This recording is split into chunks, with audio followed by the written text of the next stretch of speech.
Lyca productions பசங்க productions இணைந்து தயாரித்து ஜெயராம் ஊர்வசி நடிக்கும் பரிமளா அண்ட் கோ ஜூன் 5 முதல் திரையரங்குகளில். சம்மர் வந்தாச்சு.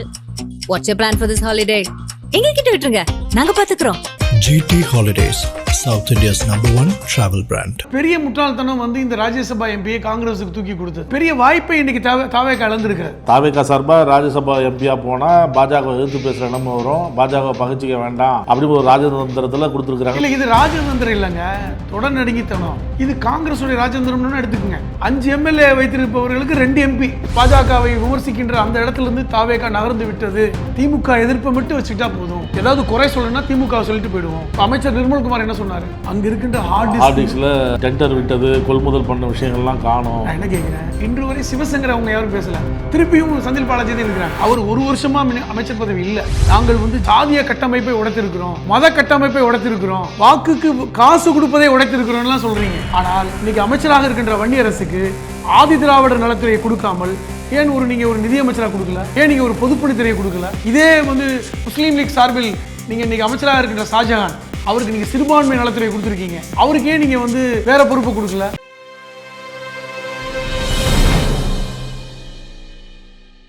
நக்கீரன் நேயர்களுக்கு வணக்கம். இன்று நம்முடன் கருத்துக்களை பகிர்ந்து இணைந்திருக்கிறார் அரசியல் விமர்சகர், எழுத்தாளர் புதுமடம் ஹலீம் அவர்கள். வணக்கம் சார். வணக்கம். தாவேக்கா ராஜ்யசபா சீட்டு வந்து யாருக்கு தருவாங்க அப்படின்னு ஒரு பேச்சு இருந்தது இல்லை? இப்போ அந்த கட்சியிலேயே வந்து எம்எல்ஏவாக நின்று வெற்றி வாய்ப்பை இழந்தவர்களுக்கு வழங்கப்படும் அப்படிலாம் பேசப்பட்டது. இப்போ ஆதரவு தெரிவிச்சிருக்கிறாங்க சில கட்சிகள், காங்கிரஸ், விடுதலை சிறுத்தைகள், IUML, கம்யூனிஸ்ட் கட்சிகள். சரி, அந்த கட்சியிலேருந்து யாருக்காவது ஒன்று கிடைக்கும் அப்படிலாம் பேசப்பட்டது. காங்கிரஸுக்கு பேசப்பட்டது, அவங்க கேட்டிருப்பாங்க அப்படிலாம் சொல்லப்பட்டது. இல்லை முதல்ல தாவேக்கா வந்து சந்தி தேர்தலையே 107 இடங்கள் எடுத்துருச்சு, அதனால் அந்த கட்சியை சேர்ந்தவங்க தான் போவாங்க, காங்கிரஸ் கேட்டாலும் கொடுக்க மாட்டாங்க. ஏன்னா இந்த பக்கம் கேரளா முதல்வர் பதவியேற்புக்கும் போகலை, இந்த மாதிரி விஷயங்கள்லாம் இருந்தது. டெல்லிக்கு போனப்போ ராகுல் காந்தி சந்திக்கலை, ஏதோ ஒரு அவங்களுக்குள்ள ஒரு மன இது இருந்தது, அதனால் காங்கிரஸுக்கு கிடையாது அப்படின்லாம் சொல்லப்பட்டது, பேசப்பட்டது. இப்போ திடீர்னு நேற்று போய் சந்திக்கிறாங்க. சந்தித்த உடனே காங்கிரஸுக்கு ராஜ்யசபா சீட்டு வழங்குறாங்க. எப்படி பார்க்குறீங்க இதை? நியாயமாக பார்த்தால் தாவேக்காவுடைய ஒரு வேட்பாளருக்கு தான் கொடுத்துருக்கணும். ஏன்னா நீங்கள் சொன்ன மாதிரி 107 இடங்களில் வெற்றி பெற்று தனிப்பெரும் கட்சியாக வெற்றி பெற்று ஒரு அரசை அமைச்சிருக்காங்க. அவர்களுக்கான இது ஒரு முதல் வாய்ப்பு தான். ஏன்னா பாராளுமன்றத்தில் அவர்களுடைய எம்பிக்களுடைய அந்த பிரதிநிதித்துவம் என்பது ஒரு பெரிய விஷயம். உங்களுக்கு கண்டிப்பாக கட்சி ஆரம்பித்து 2 வருடங்களில் ஆட்சியை பிடிச்சது எப்படி ஒரு பெரிய அதிசயமோ, அதே மாதிரி பாராளுமன்றத்தில் போய் கால் பதிப்பது என்பது ஒரு முக்கியமான தருணமாகத்தான் இருந்திருக்கும். பலரும் அவங்க கட்சியிலே கேட்டதை பார்த்தோம். கூப்பா கிருஷ்ணனே ஒரு முக்கியமான தலைவரெல்லாம் இருக்காங்க, அவர் தான் வாரிய தலைவர் கொடுத்துட்டாங்க. அது வாரிய தலைவர் கொடுத்து உட்கார வச்சாங்க. இப்போ திருச்சி கிழக்கில் கூட போட்டியிட போகிறதா சொல்கிறாங்க. அது ஒரு பக்கம். இன்னும் வந்து அதிமுகவிலிருந்து பதவியை விலகிவிட்டு சட்டமன்ற அந்த தொகுதியெல்லாம் வந்து அவங்க ராஜினாமா பண்ணிட்டு வந்தவங்கலாம் இருக்காங்க. ஆமாம், 4 பேர். அவங்கெல்லாம் முக்கியம். கண்டிப்பாக இசக்கி சுப்பையா அது போன்றவர்கள்லாம் முக்கியம். அவர்களுக்கு கொடுப்பாங்கன்னு பார்த்தாங்க, கொடுக்கல. இல்லை வந்து தாவேக்கால தோற்று போன முக்கியமான நபர்கள்லாம் இருக்காங்க கட்சியில், அவங்களுக்கு யாருக்காவது கொடுத்துருக்கலாம் அப்படின்னு சொல்கிறாங்க. அதெல்லாம் கொடுக்காம காங்கிரஸுக்கு எப்படி தூக்கி கொடுத்தாரு அப்படின்பது முக்கியமான ஒரு கேள்விதான். முதல்ல போய் டக்குன்னு ஆதரவு தெரிவிச்சாங்கல்ல, அப்போவே பேசி முடிச்சிருப்பாங்கல்ல. இல்லை, ஏற்கனவே காங்கிரஸ் வந்து ஆதரவு கொடுக்கும் பொழுதே வந்து 2029 தேர்தல் வரை எங்களோட கூட்டணி சொல்லி தான் அந்த ஒப்பந்தங்களை போட்டாங்க. உள்ளாட்சி தேர்தலில் கூட்டணி வரைக்கும் அவங்க ஒப்பந்தங்களை போட்டாங்க. ஆனால் அப்பொழுது கூட வந்து ராஜ்யசபா எம்பி கொடுக்கப்படுமாங்கிறதெல்லாம் ஒப்பந்தங்களில் இல்லை. இப்போ வந்து சக்கரவர்த்திக்கு கொடுக்குறதாலாம் சொன்னாங்க, அந்த மாதிரிலாம் பேசப்பட்டது. அப்படிலாம் இல்லை. ஆனால் ராஜ்யசபா எம்பி ஏன் இப்படி தடக்குன்னு தூக்கி கொடுத்தாங்க அப்படிங்கிறதுக்கு பல்வேறு விஷயங்களை பேசப்படுது. இப்போ பாராளுமன்றத்தில் தாவேக்கா சார்பில் ஒரு எம்பி போய் உட்கார்ந்தாருன்னா அவர் கண்டிப்பாக வந்து பாஜகவை எதிர்த்து பேசக்கூடிய சூழல்லாம் வரும். இந்த நிமிஷம் வரை பிரதமர் மோடியவோ பாஜகவையோ கிஞ்சித்தும் எதிர்த்து பேசக்கூடிய மனநிலையில் தாவேக்கா இல்லை, விஜயும் இல்லை. இப்போ நீங்கள் திருச்சியில் வந்து நன்றி சொல்லக்கூடிய கூட்டத்தில் கூட வழக்கம் போல திமுகவை இழுத்து பேசினாரே ஒழிய ஒரு 10% ஏன் 1% பாஜகவையும் எங்களுக்கு வந்து ஃபண்டு கொடுக்கல, எங்களுடைய வளர்ச்சிக்கு வந்து பாஜக தடையாக இருக்குது, தமிழ்நாடுடைய வளர்ச்சிக்கு பாஜக செய்வது அநீதி, இதை பற்றி பேசலை. இந்த ஆரம்ப கல்வி சொல்லக்கூடிய அந்த 2500 கோடி கொடுப்பதை கூட வந்து பாஜக இன்ன வரைக்கும் எங்களுக்கு சொல்லலை. மும்மொழி கொள்கையில் நாங்கள் எதிர்ப்பில் பலமாக இருக்கோம், அதில் கையெழுத்து போட்டால் தான் ஃபண்டு கொடுக்குன்னு சொல்கிறாங்க, அதை பற்றி பேசலை. நீட் பிரச்சனை, 23 லட்சம் மாணவர்கள் வந்து திருப்பி மறுபடியும் பரீட்சை எழுதக்கூடிய சூழல் உருவாகி இன்றைக்கி பலரும் மன வருத்தத்தில் படிச்சுக்கிட்டு இருக்கிறத பார்க்குறோம்ல, இதை ஒரு எதிர்ப்பு கூட சொல்லலை. அப்போ இந்த ராஜ்யசபா எம்பி பதவி கொடுத்து இவர்கள் போய் பாராளுமன்றத்தில் உட்கார்ந்தா ஒன்றிய அரசு எதிர்த்து பேசணும்ல. அப்போ ஒன்றிய பாஜகவை பாராளுமன்றத்தில் கூட இப்பொழுது பேச வேண்டாம், காங்கிரஸ் பேசிக்கட்டும், அந்த மாதிரி ஒரு சூழ்நிலை வர வேண்டாம் அப்படி என்று விஜய் நினைக்கிறார் என்கிற செய்திகளை நம்ம மறுப்பதற்கு இல்லை. இவர் போய் அங்கே பேசினாலும் இவர் மேலே கோபம் தான் வரும்னு சொல்கிறீங்க. அதே சீட்டை காங்கிரஸ் கொடுத்தாலும் கோபம், அதே கோபம் தானே வரும். அவங்களுக்கு என்னன்னா, இந்தியா கூட்டணியில் இப்போ இணையிற வேலையை செய்கிறாங்க. இந்தியா கூட்டணியில் ஆனால் அவங்க சொல்கிறாங்க திமுக எங்கள் கூட்டணியில் தான் இருக்குன்னு சொல்லி சோடாங்க சொல்வதை பார்த்தோம். ஆனால் அவர்கள் இந்தியா கூட்டணியில் அகில இந்திய லெவலில் வந்து தாவேகாவை கொண்டு செல்வதற்கு காங்கிரஸ் தேவைன்னு நினைக்கிறாங்க. ஆனால் பெரிய முட்டாள்தனம் வந்து இந்த ராஜ்யசபா எம்பியை காங்கிரஸுக்கு தூக்கி கொடுத்தது. ஏன்னா இது ஒரு பெரிய வாய்ப்பை இன்னைக்கு தாவேகா இழந்திருக்கிறது. இப்போதான் நீங்கள் சொன்னீங்க தாவேகா சார்பாக ராஜ்யசபா எம்பியாக போனால் பாஜக எதிர்த்து பேசுகிற நிலைமை வரும், பாஜக பகிச்சிக்க வேண்டாம் அப்படி ஒரு ராஜதந்திரத்தில் கொடுத்துருக்குறாங்க. இல்லை, இது ராஜதந்திரம் இல்லைங்க, தொடர் நடுங்கித்தனம். நீங்கள் என்ன ராஜதந்திரம் நினைக்கிறீங்க? நீங்கள் சொன்னது அப்படி நீங்கள் சொல்ல வரதை பார்த்தா அப்படி சொல்கிற மாதிரிலாம் இருக்கு. இல்லை, அவர்களுடைய தொடர்நடுங்கித்தனத்தின் காரணமாக பெரிய வாய்ப்பை தாவேகா இழந்திருக்கிறது. அவங்க இந்த வாய்ப்பை விட்டுருக்க கூடாது. இன்றைக்கி வந்து ஒரு ராஜ்யசபா எம்பி எங்க 5 எம்எல்ஏ வைத்திருக்கிறவர்கள் 2 மாதத்துக்கு முன்னாடி திமுகவோட ஆதரவோட ஒரு எம்பி வந்தாங்களா? 2 மாதத்துக்கு முன்னாடி. இப்போ 2 மாதத்துக்கு அப்புறம் மறுபடியும் ஒரு எம்பி. 5 எம்எல்ஏ வைத்திருப்பவர்களுக்கு 2 எம்பி தமிழ்நாட்டில், 2 ராஜ்யசபா எம்பி.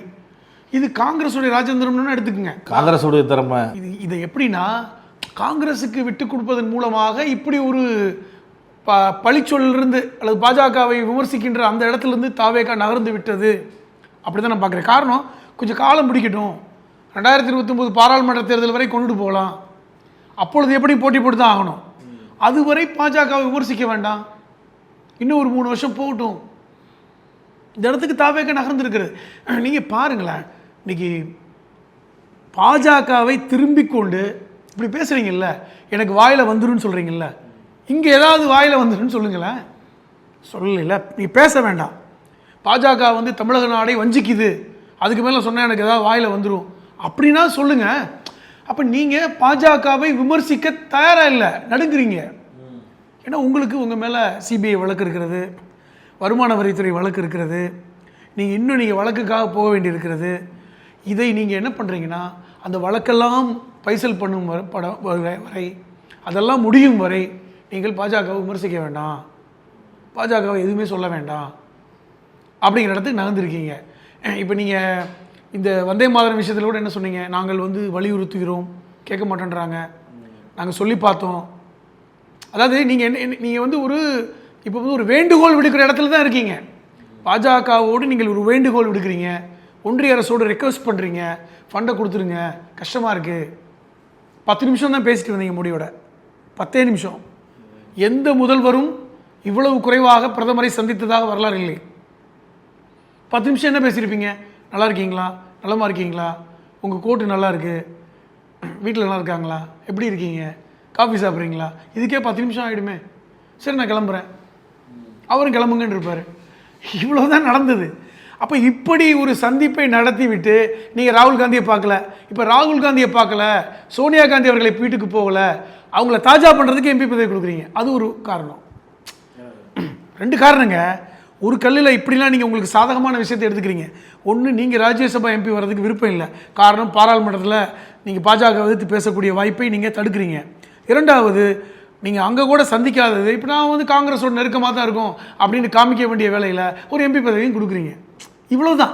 இப்போ மொத்தத்தில் தமிழ்நாட்டுடைய ஆட்சி முறையை நீங்கள் இங்கே திமுகவோட மட்டும் வச்சுக்கிட்டா போதும், திமுக எதிர்ப்பை மட்டும் வச்சுக்கிட்டா போதும். ஏதாவது குறை சொல்லணும்னா திமுக சொல்லிட்டு போயிடுவோம். ஆட்சியை பிடிப்பதற்கு முன்பாக எப்படி சொன்னீங்களோ, எப்படி சொன்னீங்க, திமுக சரியில்லை, ஆட்சி சரியில்லை, ஊழல் ஆட்சி, திமுக லா அண்ட் ஆர்டர் சரியில்லை அப்படின்னு சொன்னீங்க பார்த்தீங்களா? இப்பொழுதும் நீங்கள் திமுக மேலே தான் பழிய போடுறீங்க. இப்போ அமைச்சர் நிர்மல்குமார் என்ன சொன்னார்? இன்னைக்கு காலையில் அவர் மின்சாரத்துறையில் ஆய்வு பண்ணும்போது சில இது காணவில்லைங்கிறாரு. அங்கே இருக்கின்ற ஹார்ட் டிஸ்கில் அந்த டெண்டர் விட்டது, கொள்முதல் பண்ண விஷயங்கள்லாம் காணோம். நான் என்ன கேட்குறேன், இந்த மின்சாரத்துறை அமைச்சராக இருந்த யார் இருந்தார் முன்னாடி? செந்தில் பாலாஜி இருந்தார், அப்புறம் சிவசங்கர் இருந்தார். அதுக்கப்புறம் சிவசங்கர் வந்துட்டார். ஆனால் இன்று வரை சிவசங்கர் அவங்க யாரும் பேசலை. திருப்பியும் செந்தில் பாலாஜி தான் இருக்கிறாங்க. அவர் ஒரு வருஷமாக அமைச்சர் பதவி இல்லை. சிவசங்கர் தான் ஒரு வருஷமாக மின்சாரத்துறையை பார்த்துக்கிட்டார். சிவசங்கர் மேலே எதுவும் பேசுறது இல்லை. அதே செந்தில் பாலாஜி, ஏன்னா அதுவே கரூர்னாவே அவங்களுக்கு கடுப்பாகுது. இப்போ என்ன சொல்கிறாங்கன்னா 30 ஹார்ட் டிஸ்க் எடுத்துகிட்டு போயிட்டாங்க, காணோம். ஒரு 30 ஹார்ட் டிஸ்கை வந்து மின்சாரத்துறையில் எடுத்து போய் விட்டார்கள்னு சொன்னால் நீங்கள் நியாயமாக வந்து காவல்துறை யார் கண்ட்ரோலில் இருக்குது? திரு விஜய் அவர்களுடைய கட்டுப்பாட்டில் இருக்கிறது. கண்டுபிடிக்க முடியலன்னா நீங்கள் விஜிலன்ஸுக்கு சொல்லுங்கள். விஜிலன்ஸில் வந்து நீங்கள் வழக்கு கம்ப்ளைண்ட் பண்ணுங்கள். அதன் மூலமாக எங்கள் இது ஒரு சாதாரண விஷயம் இல்லைன்றேன். மின்சாரத்துறையில் ஒரு 30 ஹார்ட் டிஸ்க்கு வந்து தொலைச்சிட்டு நிற்கிறீங்க. இப்போ நீங்கள் பழியை எளிதாக போடுறதுக்கு உங்களுக்கு வசதியாக போச்சு. மின்சாரத்துறையில் ஊழல் நடந்திருக்கிறது, விஜிலன்ஸ் கண்டுபிடிக்கட்டும். ஏன்னா இன்றைக்கி வந்து அமைச்சர்களுக்கு நிர்வாகத்திறமை எப்படி இருக்குங்கிறதுக்கு இதெல்லாம் சாம்பிள். நேற்று தூத்துக்குடியில், திருச்செந்தூரில் அமைச்சர் ஸ்ரீநாத், அவர் தூத்துக்குடியில் சார்ந்த சட்டமன்ற உறுப்பினர், அவர் அமைச்சர். அவர் அங்கே நன்றி சொல்ல போகும்போது திருச்செந்தூருக்கு போயிட்டார். திருச்செந்தூரில் ஒரு கிராமத்தில் போய் எனக்கு நீங்கள் வாக்களித்ததுக்கு நன்றின்னு சொல்கிறார். அங்கே இருக்கின்ற மக்கள் சொல்கிறாங்க, ஐயா அமைச்சர் அவர்களே, இது வந்து உங்கள் தொகுதி அல்ல, இது அமைச்சர் அனிதா ராதாகிருஷ்ணன் வெற்றி பெற்ற தொகுதி அப்படின்னு. எந்த அளவிற்கு அமைச்சர்களுக்கு தன்னுடைய தொகுதி தெரியல. இப்போ தன்னுடைய தொகுதி எது, தன்னுடைய தொகுதியின் எல்லை எது அப்படின்னு தெரியல. காரணம், எங்கேயும் போய் வாக்கு கேட்க போகலைங்க. விஜய்க்கு வாக்களியுங்கள்னு சொன்னதோட சரிதான். அப்போ என்னுடைய தொகுதியவே தெரிந்து கொள்ளாதவர்கள் இன்னைக்கு அமைச்சராக இருக்காங்க. நம்முடைய தொகுதி மக்கள் என்ன பிரச்சனைன்னு எப்படி அவங்களுக்கு தெரியும்? தொகுதியே தெரியலைன்னா தொகுதியில் உள்ள மக்களுக்கு என்ன பிரச்சனைன்னு தெரியும்? இன்றைக்கி வந்து ரொம்ப கேவலமாக இருக்குது. அப்போ மின்சாரத்துறையில் வந்து ஹார்ட் டிஸ்கை காணுன்றாங்க, இங்கே வந்து தொகுதி தெரியாத அமைச்சர்னு வெளியே வருது. இன்னும் பல இடங்களில் எம்எல்ஏவே போய் அவர் யாருன்னே தெரியல, இவர் தான் எம்எல்ஏவான்னு கேட்குறாங்க. சர்வசாதாரணமாக தொகுதிக்குள் சென்று விட்டால் அவர் எம்எல்ஏ என்று அடையாளம் காண முடியாத தொகுதிகள் இருக்கிறது. இவர் தான் எம்எல்ஏவா அப்படின்னு தெரியாது. அவர் சர்வசாதாரணமாக தொகுதிக்குள் பயணப்பட்டாலும் அவரை சொல்லணும் இவர் தாங்க எம்எல்ஏன்னு. இப்போ எப்படிப்பட்ட ஒரு சூழலில் தமிழ்நாடு இருக்கிறது? இது ஒரு பெரிய அவலம் தானே. சட்டம் ஒழுங்கு பிரச்சனை எதிர்கட்சியில் எல்லாருமே சொல்கிறாங்க, குற்ற செயல்கள் வந்து நடந்துக்கிட்டே இருக்குது அப்படின்னு பாஜகவிலேருந்து எல்லாருமே சொல்லிக்கிட்டே இருக்கிறாங்க. வானதி சீனிவாசன், நயனா நாகேந்திரன் திமுகவில் சொல்கிறாங்க, அதிமுகவில் சொல்கிறாங்க, எல்லாருமே சொல்லிக்கிட்டே இருக்கிறாங்க. காங்கிரஸ் செல்வபிருந்து கூட ஒரு தடவை சொன்னார், கூட்டணி கட்சியை சேர்ந்த அவரும் ஒரு தடவை சொன்னார். அமைச்சர் நிர்மல்குமார் பற்றி சொல்லும்பொழுது தனிப்பட்ட விஷயங்களுக்காக நடக்கிறது தான் நடந்திருக்கு ஒழிய வேற ஒன்றும் சட்டம் ஒழுங்கு பாதிக்கிற அளவுக்குலாம் பெருசாக. நீங்கள் என்ன சொல்ல வரீங்கன்னா, சட்டம் ஒழுங்குனா பெரிய கலவரம், சட்டம் ஒழுங்குனா பல பேர் செத்து போகணும், சட்டம் ஒழுங்குனா வந்து ஒரு மறியல் போராட்டம் நடத்தி மக்களுக்கெல்லாம் வந்து கஷ்டத்தை கொடுக்குறது, இதுதான் சட்டம் ஒழுங்கா? ஒரு கொலை நடந்தால் சட்டம் ஒழுங்கு இல்லையா? ஒரு 10 வயசு சிறுமி வந்து பாலியல் 4 பேரை வந்து சேர்ந்து பாலியல் வன்புணர்வு செய்து கொலை செய்தால் அது வந்து சட்ட ஒழுங்கு பிரச்சனை இல்லையா? வீடு புகுந்து அப்பாவி இளைஞரை வந்து கொலையை இழுத்து போட்டு வெட்டுவது சட்ட ஒழுங்கு இல்லையா? ஒரு பெண்ணை வந்து காலையில் காரியத்தி கொள்வது சட்ட ஒழுங்கு இல்லையா? இப்போ எது சட்ட ஒழுங்கு இல்லை? இப்போ நீங்கள் வந்து கடந்த ஆட்சியில் வந்து எதை சட்ட ஒழுங்கு இல்லைன்னு சொன்னீங்க? தினம் தினம் பெண்களை பாதுகாப்பில்லை, தினம் தினம் வந்து வயதான பெண்கள் கூட நடமாட முடியவில்லை, இதான சட்ட ஒழுங்கு சொன்னீங்க. கடந்த முறை இப்படி கலவரம் நடந்துகிட்டே இருந்துச்சா? இப்போது நான் என்ன கேட்குறேன்னா, 6 மாதம் வரை பொறுத்திருங்கள். 6 மாதம் பொறுத்திருக்க முடியாதான்னு கேட்குறீங்க. 6 நாள் பொறுத்திருக்க மாட்டேன்றீங்க. 6 மாதம் நாங்கள் டைம் கொடுத்தோன்னு சொன்னீங்களே. நான் என்ன கேட்குறேன், 6 மாதம் பொறுத்திருப்பது உங்களுடைய ஆட்சியான லட்சணத்தை பார்க்குறதுக்கு தான், உங்கள் ஆட்சி லட்சணம் எப்படி நடக்குதுன்னு பார்க்குறதுக்கு தான், நிர்வாகம் எப்படி நடக்குதுன்னு பார்க்க தான். நீங்கள் வந்து ஒன்றிய அரசோடு எப்படி நீங்கள் வந்து பேசி நிதியை எப்படி பெறுறீங்கன்னு பார்க்குறதுக்கு தான், அதே மாதிரி வருமானத்தை எப்படி பெருக்கிறீங்கன்னு பார்க்குறதுக்கு தான். ஜிடிபி வந்து தமிழ்நாட்டுடைய ஜிடிபி வந்து இன்றைக்கி 11% இருக்குது, அது இன்றைக்கி குறைஞ்சிடாமல் எப்படி காப்பாற்றுறீங்கன்னு பார்க்குறதுக்கு தான். உயர்கல்வியுடைய ரிசல்ட் எப்படி வருதுன்னு பார்க்குறதுக்கு தான். ஆனால் 20 நாளில் வந்து 60க்கும் மேற்பட்ட கொலைகள், 110 பெண்கள் பாலியல் துன்புறுத்தல்னு சொல்லி செய்தி வர்றதை பார்த்துட்டே இருப்போமா? அது வந்து டைம் இல்லைங்க. இப்போ எங்க பதவியேற்று 6 நாளில் 20-23க்கும் மேற்பட்ட படுகொலைகளை நடந்தது, அதுலேயும் சென்னையிலையும் கோயம்புத்தூர்லையும் மட்டுமே. இது எப்படி நீங்கள் 6 மாதம் டைம் கொடுக்குறது? அதெல்லாம் உங்கள் 6 மாதம் வரைக்கும் பொறுத்து இருக்க முடியுமா? இப்போ நான் என்ன கேட்குறேன், காவல்துறையை முழு கட்டுப்பாட்டில் வைத்திருப்பது யார்? விஜய் அவர்கள் தான். இன்றைக்கி சொல்கிறீங்க நான் உயர் பதவியில் சரியான நபர்களை கொண்டு வந்திருக்கேன், டிஜிபியை கொண்டு வந்துட்டேன், சரியான காவலர்கள் இப்போ இருக்காங்க, இனி சட்டம் ஒழுங்கு சரி செய்யப்படும். அதை விட ஒன்று சொன்னீங்க நீங்கள், விவசாய கடன் தள்ளுபடியில் எனக்கு வந்து சரியாக செயல்படுத்த முடியாததுக்கு காரணம் அதாவது அங்கங்கே சரியாக இல்லை, சிஸ்டமே ஒரு மாதிரி இருக்குது, அதுக்கும் திமுக தான் காரணம்னு சொன்னீங்க. ஆனால் அடிப்படையில் ஒரு விஷயத்தை ஆராஜா தெளிவாக சொன்னார். என்னென்னா, நீங்கள் வந்து இந்த மாதிரி தள்ளுபடி பண்ணுறீன்ற விஷயங்கள் எல்லாம் வந்து டக்குன்னு செய்ய முடியாது. 2025 வந்து ஒரு ஒன்றிய அரசு கொண்டு வந்த ஒரு அமெண்ட்மெண்ட், ஆர்பிஐ அமெண்ட்மெண்ட், அதன் மூலமாக நீங்கள் ஆர்பிஐ தலையீடு இல்லாமல் இந்த மாதிரி விஷயத்தை செய்ய முடியாது அப்படிங்கிறத. ஆனால் இந்த அமெண்ட்மெண்ட் வந்ததுக்கப்புறம் தான் 2026 நீங்கள் வாக்குறுதி கொடுக்குறீங்க. அப்போ இந்த அமெண்ட்மெண்ட் வந்ததே உங்களுக்கு தெரியலையாண்டு ஆசா கேட்குறார். இப்படி ஒரு சட்ட திருத்தம் வந்ததே தாவேகா தலைவருக்கும் அவருடைய குழுக்களுக்கும் தெரியலை. அப்போ இப்படி இதுதான் உங்கள் லட்சணமானு கேட்குறாரு. இப்போ இதுக்கு என்ன பதில் சொல்ல போகிறீங்க? நான் என்ன கேட்குறேன், இப்போ உங்களை எந்த கேள்வியுமே கேட்கக்கூடாது, நீங்கள் வந்து யாரிடமும் பேச மாட்டீர்கள். நாங்கள் திருச்சியில் வந்து பேசினார்ல, விமர்சனத்தை பேசுங்க, தொடர்ந்து பேசுங்க, அதான் எனக்கு வந்து உத்வேகம் தரும் அப்படின்லாம் சொல்கிறார். அவர் என்ன சொல்கிறாருன்னா 2 விஷயத்த சொன்னார். முத்தமிழர் கலைஞர் சொல்லுவார்ல, என்னை வந்து வாழ வைப்பவர்கள் என்னை விமர்சிப்பவர்கள் தான், என்னை திட்டிக்கிட்டே இருக்கிறதுனால நான் வளர்ந்துக்கிட்டே இருக்கேன்னு. அது சொன்ன காரணமே வேறு, சூழல் வேறு. கலைஞரவர்களை அதாவது கலைஞரவர்களை திட்டாமல், கலைஞரவர்களை பாராட்டாமல் 50 ஆண்டு கால அரசியல் இல்லைன்னு சொல்லுவாங்க. நீங்கள் கலைஞரோட ஒப்பிட்டு பேசுகிறீங்க. அதோட நீங்கள் சொன்னீங்க 1977 எம்ஜிஆர் அவர்களுக்கு வாக்களிக்க வாய்ப்பில்லாதவர்கள்லாம் எனக்கு வாக்களித்தார்கள். நீங்கள் இப்போ என்ன அர்த்தம்? நீங்கள் என்ன சொல்ல வரீங்க? நான் தான் எம்ஜிஆருடைய வாரிசுன்னு சொல்ல வரீங்க. எம்ஜிஆர் இப்படி தான் இருந்தாரா? சட்ட ஒழுங்கில் எம்ஜிஆருடைய நிலைமை இப்படி தான் இருந்துச்சா? எம்ஜிஆர் ஆட்சி எப்படி இருந்தது அப்படி பார்க்கும்போது? அப்போ நீங்கள் எம்ஜிஆரோட எப்படி ஒப்பிடுறீங்க? அதிமுகங்கிற கட்சி அழிந்து விட்டு என்கிட்ட வந்துடுவாங்கன்னு நினைக்கிறீங்க. ஏன்னா உங்களுக்கு கட்டமைப்பு இல்லை. இப்போ இன்றைக்கும் தாவேகாவிற்கு அடிப்படை கட்டமைப்பு கிடையாதுங்க. இது ஒரு பிம்பம், ஒரு பலூன் மாதிரி, ஊதப்பட்ட பலூன், எப்போ வேணாலும் வெடிக்கலாம். இப்போ நான் அதுக்கு உதாரணம் சொல்கிறேன். அதுக்கு இவங்களும் சொன்னாங்க, தமிழக மக்கள் என்னை வந்து முழுமையாக தேர்ந்தெடுத்துருக்காங்க, தமிழக மக்கள் நம்பிக்கைக்கு நான் தான் பாத்திரமானவன், இனிமேலும் நான் தான் இருப்பேன்னு சொன்னீங்கல்ல, சொன்னார் ஒரு மேடையில் கூட. அதுக்கு ஆராசாவும் ஒரு பதிலை கொடுத்தாரு. எப்படி? 35% தான் நீங்கள் வாக்கு வாங்கியிருக்கீங்க, 65% மக்கள் உங்களுக்கு எதிரான வாக்களித்திருக்காங்க. அது நீங்கள் முக்கியமான பாயிண்ட்டு. இப்போ இன்னொன்று, திமுகவுக்கு விழுகின்ற வாக்குகள் அந்த கேடட் வாட்ஸ் அப்படின்னு சொல்லக்கூடிய அடிப்படை வாக்குகள் விழுந்திருக்கு, அதிமுகவுக்கும் விழுந்திருக்கு. அவர்களுக்கான வாக்குகள்லாம் சிதறலை. ஆனால் இந்த பொது வாக்குகள்னு சொல்லக்கூடிய 30-35% உங்களுக்கு அப்படியே விழுந்திருக்கு. இந்த பொது வாக்குகள் எப்பொழுதுமே ஒரே இடத்துல போனதே கிடையாது. இப்போ 35% உங்களுக்கு வாக்களிச்சிருக்காங்கல்ல, அதில் 10% உங்களுடைய வாக்குன்னு வைங்க, 25% மக்கள் இந்த தடவை விஜய்க்கு வாக்களிச்சிருக்காங்க. நாளை எப்பொழுது வேண்டுமானாலும் மாற்றி வாக்களிக்கலாம். அது நீங்கள் புரிஞ்சுக்கணும்னு சொல்கிறேன் திருப்பி. அதுதான் ஊதப்பட்ட பலூன்றோம். நீங்கள் அடுத்த தேர்தலில் வந்து இப்போ இடைத்தேர்தல்கள் கூட அந்த பலூன் வெடிக்கலாம். இப்போ நடக்க போகுது பார்த்தீங்களா, 5 சட்டமன்ற இடைத்தேர்தல், அதில் கூட அந்த பலூன் வெடிக்கப்படலாம். அப்போ தெரியும் உங்களுக்கு உங்களுடைய வாக்கு என்னென்னு. இப்போ இதை புரிஞ்சிக்காம நீங்கள் அரசியல் இருக்கீங்க அப்படின்னு சொன்னால் உங்கள் மேலே நாங்கள் வந்து பொறாமையில் சொல்கிறோன்னு அர்த்தமா? காழ்ப்புணர்ச்சியில் சொல்கிறேன்னு அர்த்தமா? இதுதான் நிதர்சன உண்மை. நீங்கள் கேட்குறீங்கல்ல, எனக்கு இன்னும் கொஞ்சம் கூடுதலாக ஓட்டு போட்டிருக்கலாம், ஒரு 107ங்கிறத 118 ஆக்கியிருக்கலாம், அதை செய்யலைன்னு ஆதங்கப்படுறீங்கல்ல.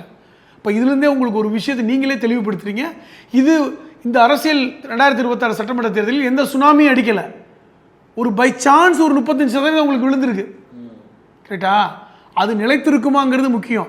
அரசியலில் வாங்கிய வாக்குகளை நிலைத்திருக்க வைப்பது தான் பெரிய அரசியல். இப்போ நீங்கள் இந்த தடவை நீங்கள் வாங்கிட்டீங்கல்ல, அந்த கன்சிஸ்டன்சின்னு சொல்லுவாங்கல்ல, அது ரொம்ப முக்கியம் இல்லைங்க. எந்த காலத்திலும் இப்போ அதிமுக வந்து 40 சட்டம் பாராளுமன்றத்தில் வெற்றி பெற்று திமுக வந்து 0ங்கிற இடத்தையும் பார்த்துருக்கு. திமுக 40 பாராளுமன்ற தொகுதியில் வெற்றி பெற்று அதிமுக 0ன்னு பார்த்துருக்கு. ஆனால் அப்பொழுது கூட அதிமுகவோ திமுகவோ 20-22% கீழே வாங்கினதா சரித்திரமே இல்லை. இந்த அடிப்படை வாக்குகள் உங்களுக்கு இருக்கா அது தெரிஞ்சிடும்ல. அப்போ இதை எப்படி நீங்கள் தக்க வைக்க போறீங்க? அப்போ தக்க வைக்கின்ற கலையை கற்றுக்கொள்ளாமல் நீங்கள் அரசியலில் நீடிக்க முடியாது. அதான் உண்மை. இதை சொன்னால் நீங்கள் என்ன பண்ணுறீங்க? எனக்கு வந்து பாருங்கள் விமர்சிக்கிறாங்க, என்னை வந்து காழ்ப்புணர்ச்சியில் பேசுகிறாங்க, என்னை வந்து ஏற்றுக்க மனம் மறுக்கிறாங்க, பொறாமையில் பேசுகிறாங்க, அவங்களுக்கு வந்து அப்படி தாங்க முடியல அப்படின்னு சொல்கிறீங்கல்ல, இது உண்மை அல்ல. இதை வந்து நீங்கள் அடுத்தடுத்த தேர்தலில் புரிந்து கொள்வீர்கள் என்பது தான் நிதர்சனமான உண்மை. பொறுப்பு அமைச்சர்லாம் போட்டாங்க, இந்த மாவட்டத்துக்கு இந்த பொறுப்பு அமைச்சர் அதெல்லாம் போட்டாங்க. இனிமேலாவது அவங்க செயல்பாடுகள் மாறும் அப்படின்னு நினைக்கிறேன். இல்லை அதுதாங்க, இப்போ தான் வந்து அமைச்சரவை முதலமைச்சரவை கூட போகுது. 1 மாதம் ஆச்சு. பொதுவாக ஒரு ஆட்சி அமைச்சு உடனே அமைச்சரவை கூடிடும். ஆனால் நீங்கள் அமைச்சரவையை உருவாக்குவதற்கே காலம் எடுத்துட்டீங்க. ஒன்று. இரண்டாவது, இப்பொழுது தான் ஒவ்வொரு அமைச்சருக்கும் மாவட்ட பொறுப்பு கொடுத்துருக்கீங்க, இந்த மாவட்ட பொறுப்பாளர்னு. அப்போ உங்களுடைய முக்கியமான விஷயம் என்னென்னா, நீங்கள் மாவட்ட கட்டமைப்பை உருவாக்குறது முக்கியமானது. பல மாவட்டங்களில் உங்களுக்கு பிரதிநிதித்துவம் கிடையாது. இப்போ நீங்கள் கன்னியாகுமரி மாவட்டத்தை எடுத்துகிட்டால் உங்களுக்கு ஒரு எம்எல்ஏ கூட கிடையாது. இப்படி டெல்டாவில் பார்த்தீங்கன்னா உங்களுக்கு பெரிய செல்வாக்கு இல்லை. இந்த மாதிரிலாம் இருக்குது. நீங்கள் ஒரு குறிப்பிட்ட மாவட்டத்தில் தான் நீங்கள் உங்களுடைய எம்எல்ஏக்கள் இருக்காங்க. இதை நீங்கள் எப்படி செயல்படுத்த போகிறீங்கிறது ஒன்று. இரண்டாவது, நீங்கள் என்ன சொன்னீங்க தெரியுமா? அது முக்கியமானது. இதையும் பேசணும்.